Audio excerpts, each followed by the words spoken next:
Last video, nag-share ako sa inyo ng 5 sikretong tips ng mga malalaking content creator na dapat nating malaman. Isa na doon ay ang paglaan ng sapat na oras at atensyon sa ating mga video para magkaroon ito ng value sa ating mga audience. Kailangan ng effort sa pag-iisip ng mga idea o gimmick para pumatok ang ating mga video.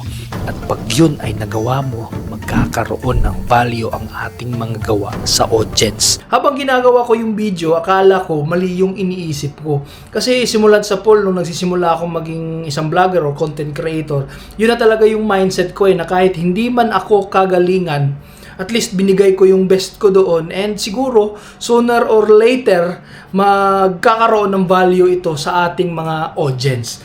And yun nga, natuwa ako kasi isa sa mga tinitingala akong content creator ngayon sa social media, ito yung sinabi niya. When I had 100,000 followers, I was just taking all the free stuff I could get my hands on. And a lot of companies are willing to send you their products for free in exchange for a video. I wasn't chasing the money, I was chasing value. I didn't whine about not getting paid because at that point, I was just another guy with a camera. Because you don't get paid until you create value. When I hit around 500,000, now brands want to pay me to be seen on my channel. When you hit the millions, that's when you make the big bucks. Meron din ako nakitang isang post ng isang sinusubaybayan kong content creator, si Spark. May post kasi siya na may nag-message sa kanya, "Hello po idol, pwede ba ako sa'yo sumama sa bootcamp? Vlogger din ako, gusto ko lang sumikat.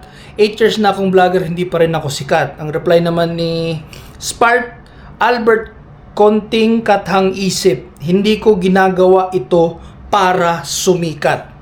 Mahirap, Albert, kapag sa kasikatan ka titingin. Sabi mo nga, 8 years ka na, mapapaisip ka na rin. Sa caption naman ni Spark, "Fame can never suffice to one's growth in this creative industry. This is not a race but a marathon. I'm motivated by my family, my circle, and the possibilities of life full of happiness."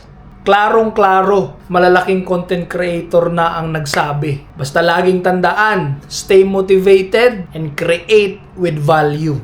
Ikaw na lang inaantay. Mag-vlog ka na. Here's the catch. I've been making content for 17 years and for the first 12, I made absolutely nothing.